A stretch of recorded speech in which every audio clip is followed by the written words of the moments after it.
أعزاء، معكم سما لتفسير الأحلام. النهارده هنتكلم على رمز مهم قوي، هو رمز رؤية الدود في المنام. طبعا الدود ألواناته كتير، الأبيض والأسود والأخضر، ومنه الأحمر ومنه الأصفر. فالنهارده هبدأ سلسلة التفسير برؤية الدود الأبيض. يعني مثلا رؤية الدود الأبيض يا جماعة، لما ربنا يبعتها لنا نعرف إنها رسالة ربانية لازم ننتبه إليها. لما بنصحى من النوم ونقول يا ربي ليه الدود الابيض جالنا بالذات، لازم نقف شويه، ولازم مش بس هو بيبقى حامل، لا ده بتبقى رساله ربانيه من عند الرحمن.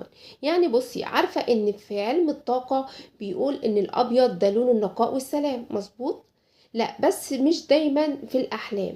يعني الدود الابيض في المنام ساعات بيكون علامه على طاقات مستخبيه، طاقات مؤذيه حواليكي مستخبيه انتي مش شايفاها.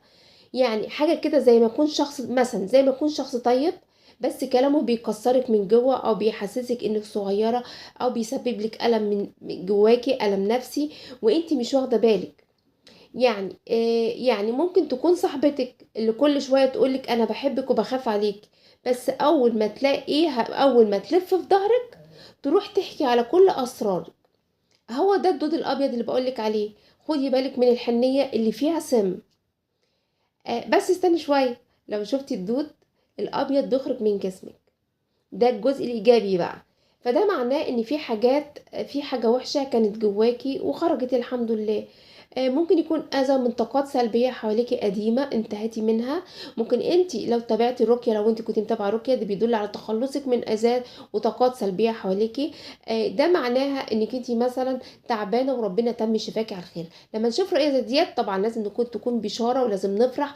وهتبصي وتلاحظي بعد الرؤية ديت هتلاقي حاجة فيكي اتغيرت، حاجة فيكي بقت للأحسن. ودي أفضل رمز تشوفيه في المنام، إن الدود بيخرج من جسمك. يعني يا جماعة الدود الأبيض عامل زي الشوكولاتة اللي شكلها حلو بس محشية بالفلفل. مش كل حاجة شكلها حلو تبقى كويسة. ولو حلمتي بيه افتحي عينيكي كويس على اللي حواليكي واكتبي لي حلمك، واحكي لي شفتي فيه ايه، علشان اقولك الرسالة اللي مستخبية في اللون الابيض ده بطريقتي. وان شاء الله اي حد عنده رؤية ومحتار في تفسيرها يكتبها لي اسفل الفيديو، وان شاء الله هفسرها له. ما تنسوناش بلايك واشتراك في القناة عشان يوصل لكم كل جديد.